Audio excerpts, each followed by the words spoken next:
Olá, queridos irmãos de jornada.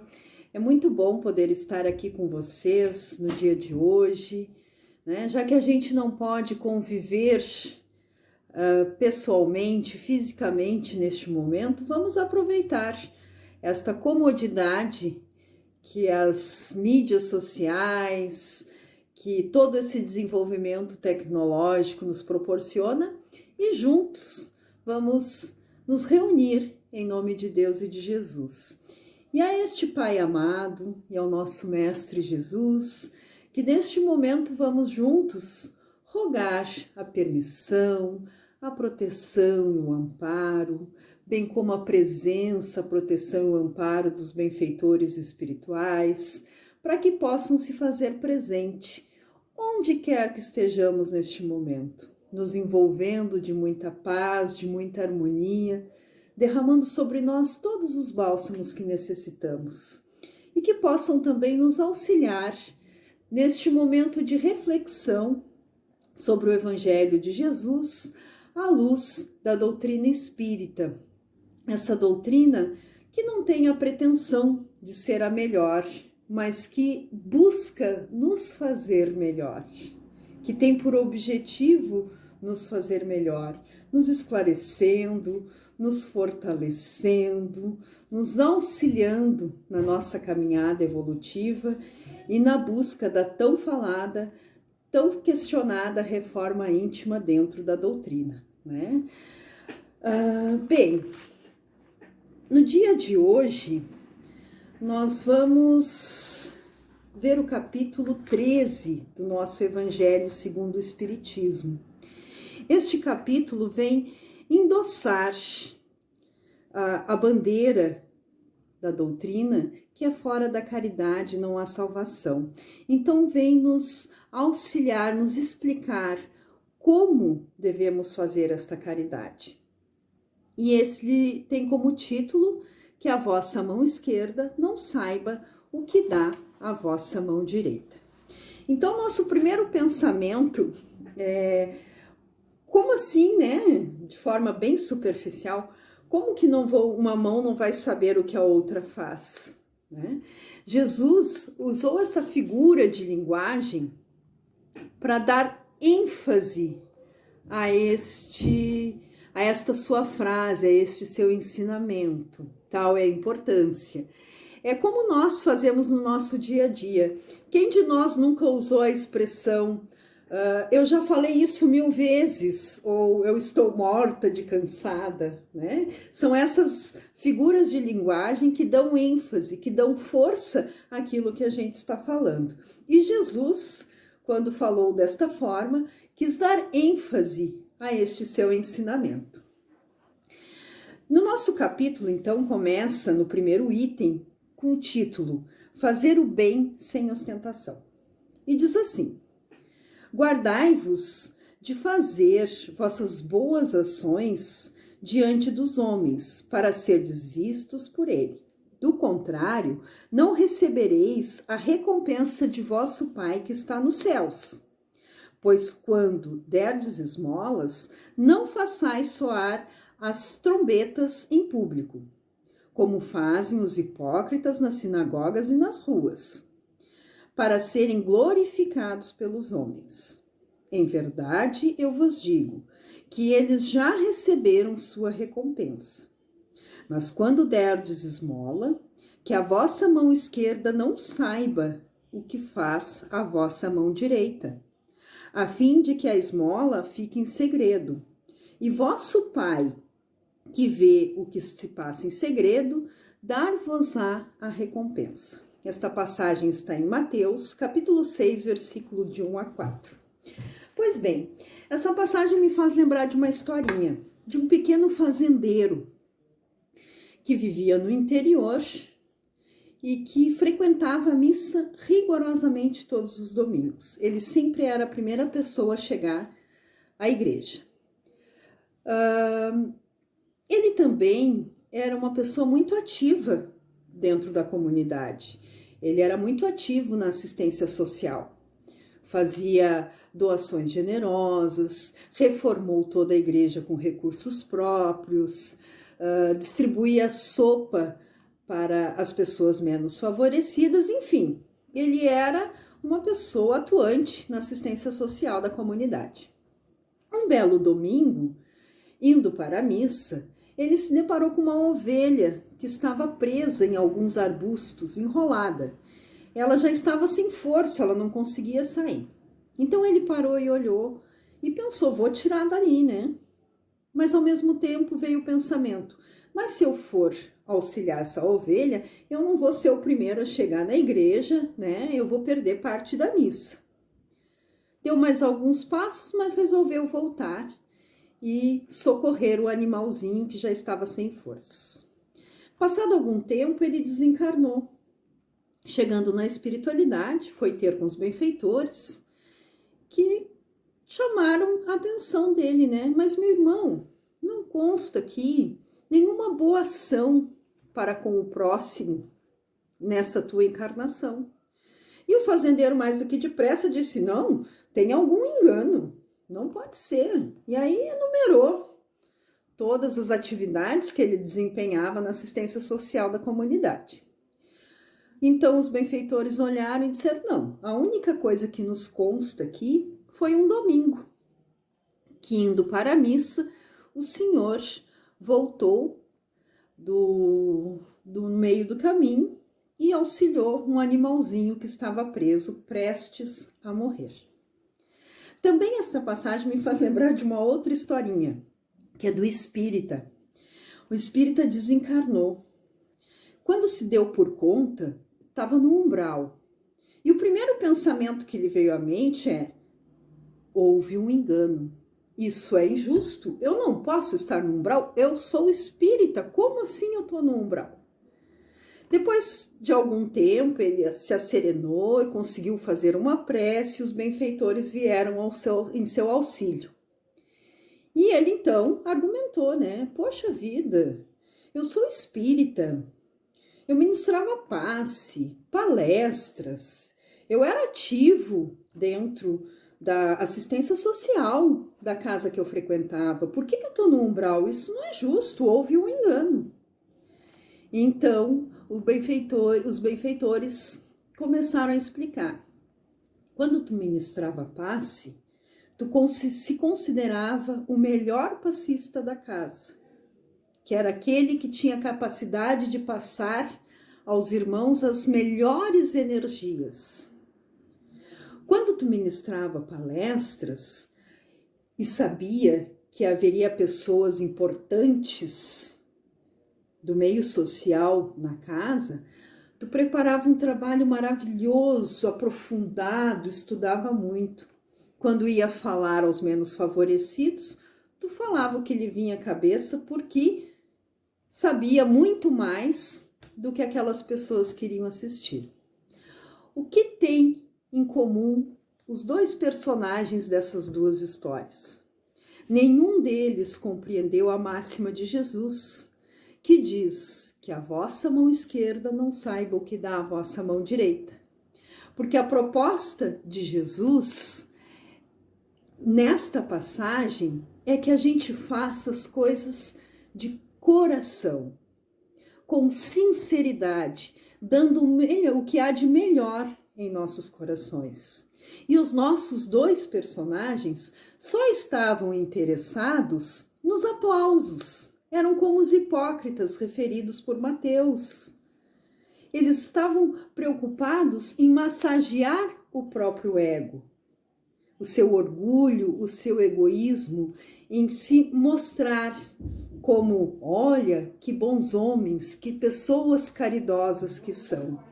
E esse não era e nunca foi o propósito de Jesus. Jesus, que era toda humildade, todo amor, exemplificou a caridade de uma forma bastante diferente, realmente envolvida de amor e de fraternidade. Então, quando Jesus nos pede para que a gente para que não saiba a mão esquerda o que dá a vossa mão direita, ele nos pede para fazer o bem pelo bem. O bem porque nós somos todos irmãos de jornada. Pede para vivermos de forma fraterna. Não fazer o bem para ser aplaudido. Fazer o bem porque é natural, é o correto, é o que nos faz feliz. Continuando no nosso evangelho, o item seguinte tem o título de Infortúnios Ocultos e diz assim: a caridade se manifesta nas grandes calamidades, pois é então que vêm os impulsos generosos para reparar os desastres. Mas logo desses desastres generalizados, mas ao lado desses desastres generalizados, há milhões de desastres particulares que passam despercebido de pessoas que jazem num cômodo sem se lamentarem. São esses infortúnios discretos e ocultos que a verdadeira generosidade sabe descobrir sem esperar que deles venha o pedido de assistência.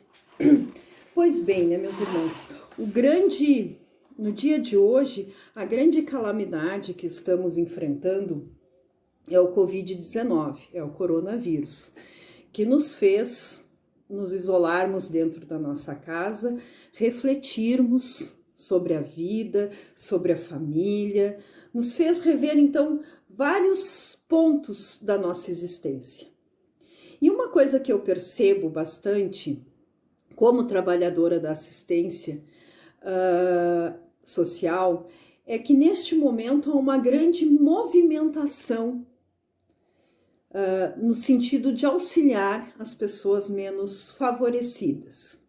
E o que eu gostaria de chamar a atenção com esta passagem, para que a gente reflita, é para que quando passe esse desafio do coronavírus, que a gente tenha aprendido realmente qual é a importância de auxiliar os nossos irmãos menos favorecidos.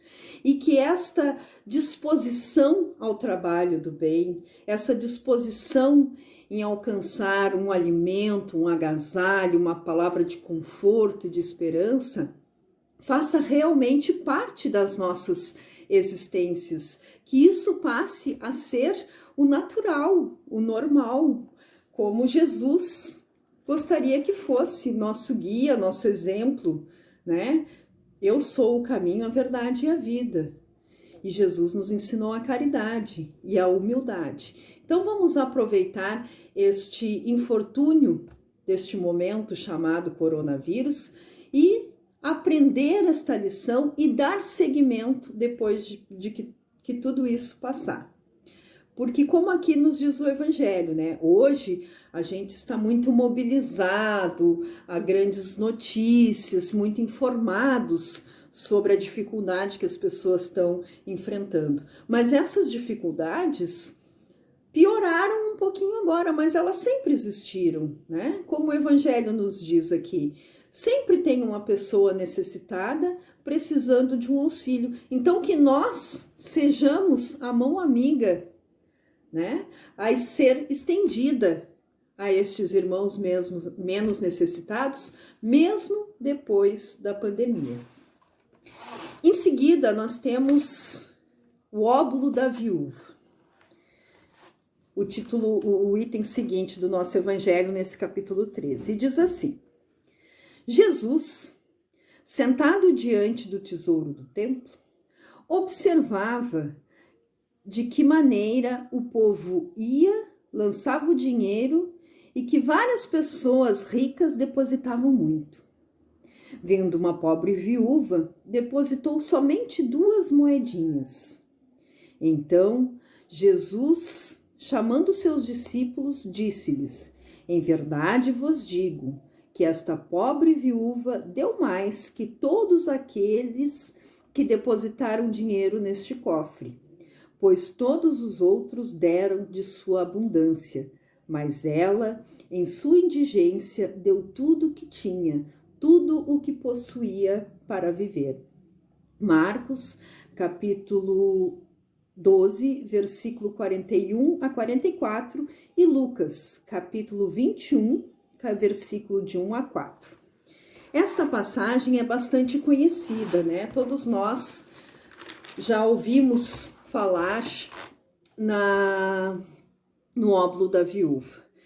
E um dos grandes ensinamentos que nos traz é que todos nós, todos, qualquer um, desde o mais necessitado até o mais abastado, temos condições de auxiliar os nossos irmãos de jornada de alguma forma.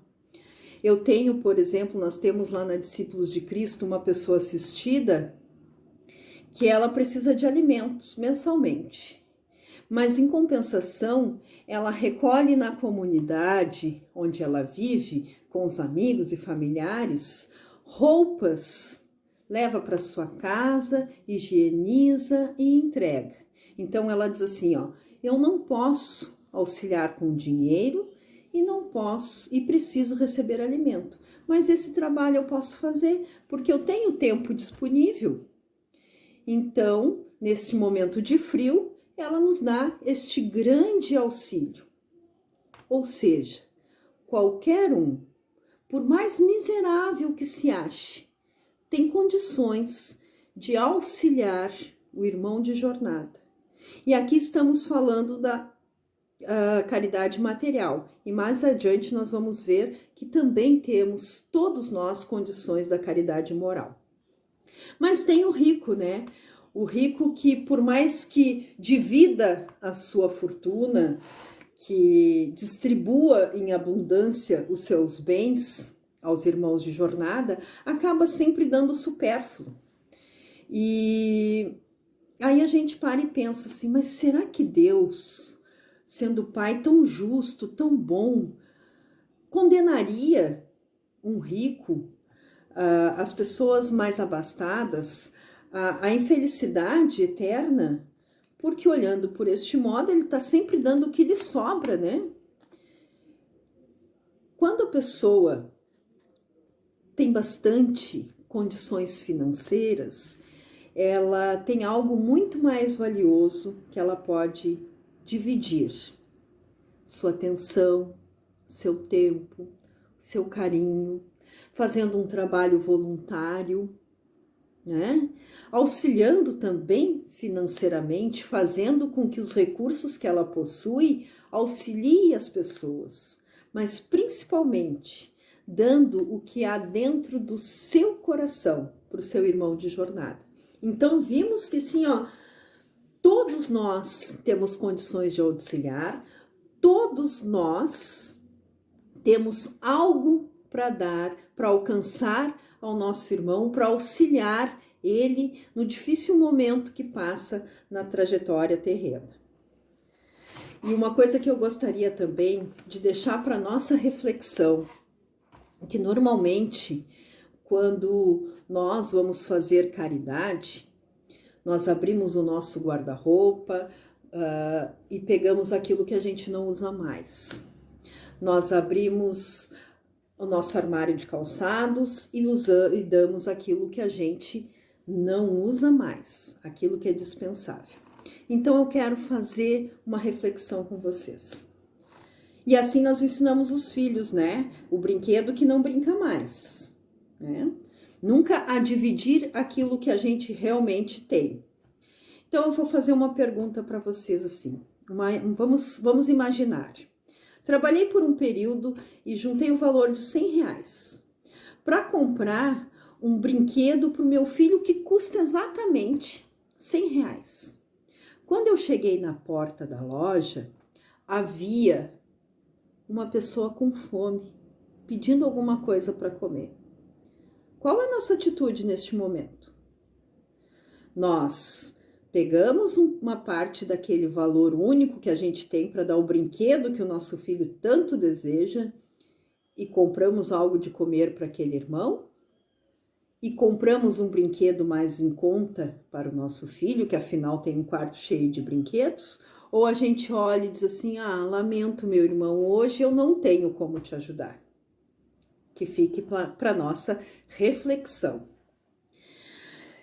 Bom, em seguida, nós temos o item que diz assim, convidar os pobres e os estropiados. Convidar os pobres e estropiados. Disse ainda aquele que lhe tinha convidado: quando derdes algum almoço ou jantar, não convides nem teus amigos, nem teus irmãos, nem teus parentes, nem teus vizinhos, que forem ricos, para que depois eles não te convidem, por sua vez, e te retribuam o que receberam. Mas quando fizerdes um banquete, convida os pobres e estropiados, os coxos e os cegos. Serás feliz, porque eles não têm meios de retribuir-te. Porém, será recompensado na ressurreição dos justos. Um dos que estavam à mesa, ouvindo as palavras, disse-lhe: feliz daquele que comer o pão do reino do céu. Lucas, capítulo 14, versículo de 12 a 15. Então, a parte que mais chama a atenção e que traz a essência deste ensinamento é porque eles não têm meios de retribuir-te. Muitas vezes nós fazemos a caridade, praticamos alguma coisa e isso fica guardado lá no nosso arquivo mental. Eu digo que a gente tem uma série de gavetinhas guardadas lá e a gente diz que esqueceu, mas na verdade está arquivado lá. E quando acontece alguma coisa, nosso HD é muito bom, mais do que depressa, abre as gavetinhas e acha lá o que está guardado. Então, o que acontece nisso? Eu faço um bem a alguma pessoa, finjo que esqueceu. Passado algum tempo, eu vou lá e digo assim, ó, lembra que eu te ajudei aquela vez? Pois então agora eu preciso que tu me ajude. Será que é esta postura que Jesus nos pede? Fica para nossa reflexão. Dando continuidade, o item seguinte nos fala sobre a caridade material e a caridade moral. Diz assim: amemo-nos uns aos outros e façamos ao outro o que quereríamos que nos fosse feito. Toda religião e toda moral estão contidas nesses dois preceitos. Se fossem seguidos aqui na terra, seríeis todos perfeitos. Nada de ódios, nada de dissensões. E direi mais ainda, nada de pobreza, pois do supérfluo da mesa do rico, muitos pobres se nutririam, e não veríeis mais, nos bairros sombrios que habiteis durante a minha última encarnação, mulheres pobres arrastando junto a si miseráveis crianças em tudo necessitadas. Então, esta parte está nos falando da caridade material, que é extremamente importante, necessária. Nós vivemos no mundo material. Agora, neste momento de pandemia, como falei anteriormente, cresce diariamente o número de pessoas que precisam que a gente alcance 1 quilo de alimento, porque não tem condições de alimentar a família. Nós, com o frio rigoroso do Rio Grande do Sul, precisamos auxiliar os nossos irmãos que não têm um agasalho, um cobertor, né, para utilizar nestes momentos. Mas que a gente possa sempre procurar dar o melhor que há dentro dos nossos corações. E se o nosso irmão necessita de um casaco e nós temos 2, que a gente não deixe ele com frio porque eu preciso de 2 casacos, né? Este é o grande desafio da caridade material.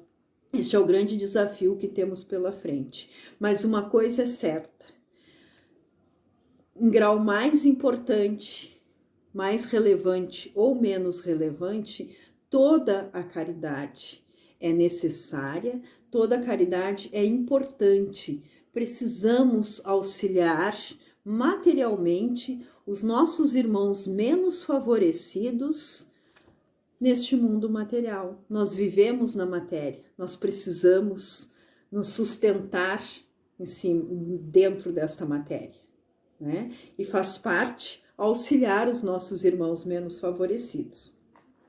Mas dando continuidade aqui, Desejo que compreendais bem o que deve ser a caridade moral. Agora será a caridade moral. Aquela que qualquer um pode praticar. Aquela que não custa nada de material. E, no entanto, a mais difícil de ser posta em prática. A caridade moral consiste em suportarem-se uns aos outros. E é o que menos fazeis neste mundo onde, no momento, estáis encarnados. Então, meus irmãos, a caridade moral é a caridade que todos nós podemos fazer. Todos nós podemos parar um minutinho para auxiliar uma pessoa a atravessar a rua. Todos nós podemos parar um minutinho para livrar uma ovelha dos arbustos, né? Todos nós temos condições de calar e ouvir o que o nosso irmão está necessitando dizer. Muitas vezes nós espíritas temos o hábito de quando um irmão vem nos contar, vem desabafar, falar alguma coisa com a gente diz assim, reza, meu irmão.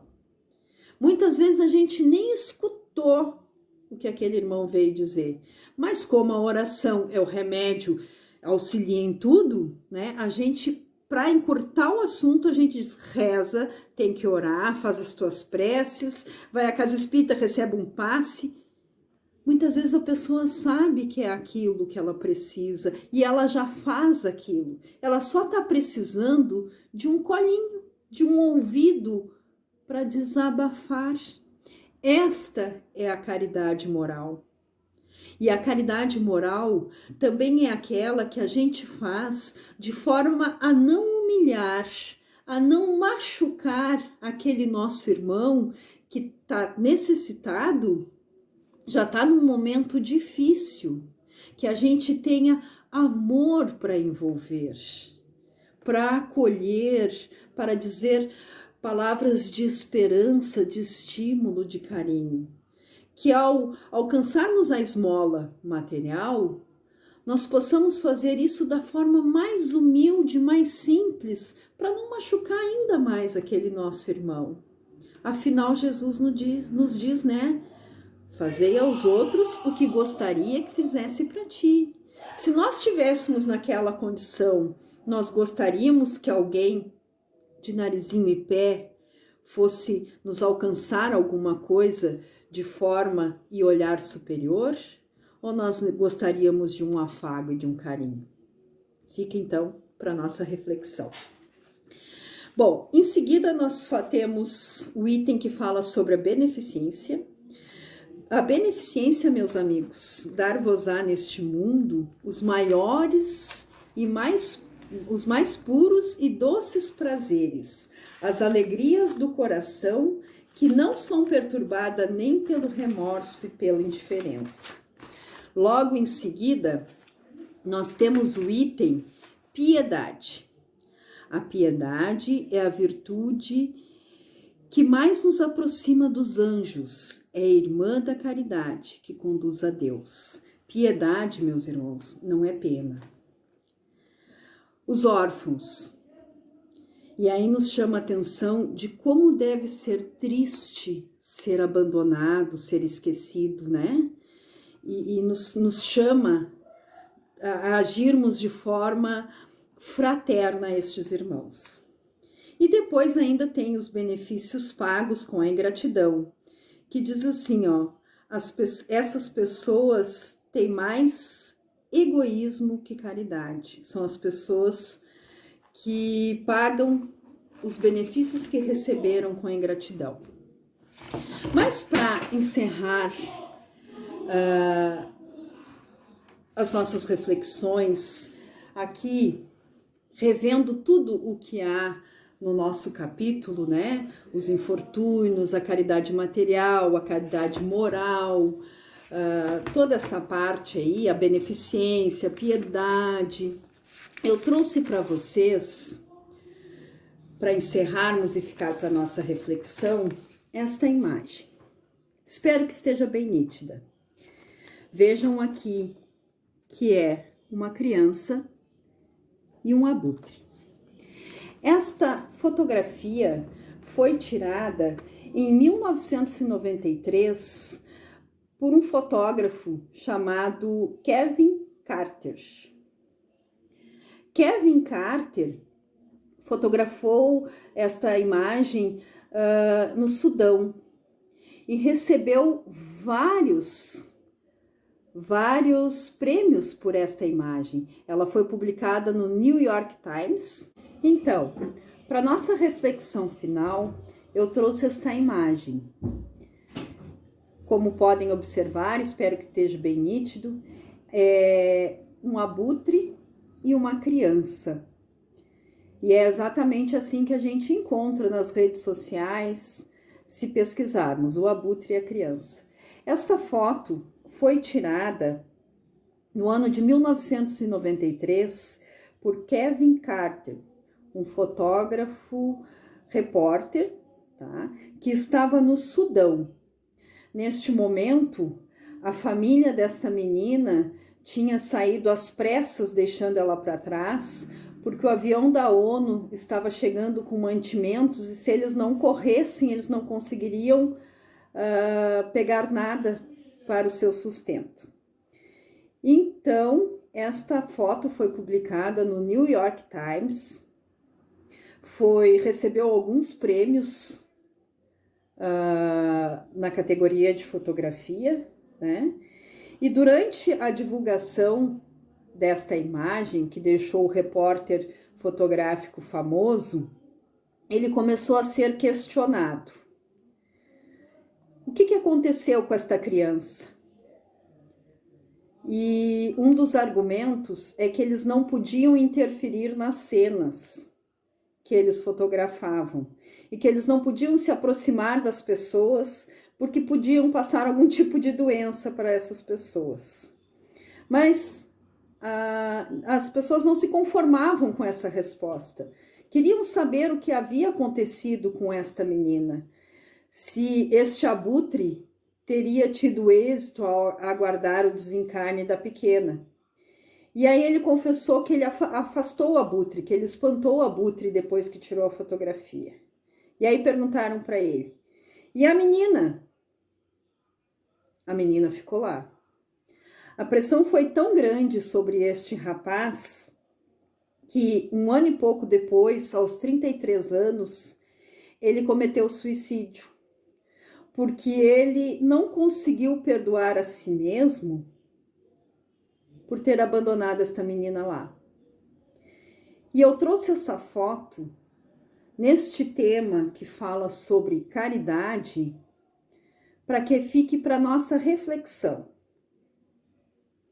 Quantas vezes, meus irmãos, na nossa caminhada, nós simplesmente espantamos o abutre que cerca nossos irmãos e os deixamos caídos ao chão, ao relento.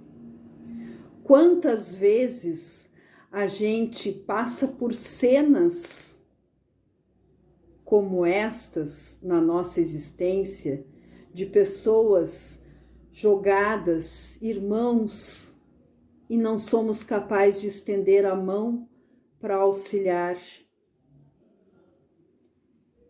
Quantas vezes fechamos os olhos para os nossos irmãos menos favorecidos?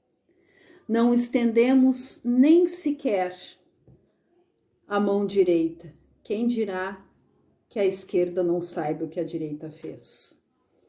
Então, que fique para nossa reflexão esta imagem dura, difícil, pesada, mas acredito que importante para mexer com os nossos corações. Que possamos, cada vez mais, fazer o bem sem olhar a quem, fazer o bem pelo bem, buscar viver os ensinamentos de Jesus. Que quando nos depararmos com irmãos necessitados, não sejamos abutres, mas que possamos buscar em nosso íntimo, pensar o que será Jesus, o que Jesus faria se estivesse no meu lugar. Que tenhamos, meus irmãos, uma semana de muita paz, de muita harmonia e que possamos ser cada vez mais a mão amiga a estender um alimento, um agasalho, uma palavra de conforto e de esperança aos nossos irmãos menos favorecidos, sem esperar nada em troca por isso, porque não estamos fazendo nada mais do que a nossa obrigação enquanto irmãos em busca de evolução na grande escola terrena. Que a paz esteja com vocês.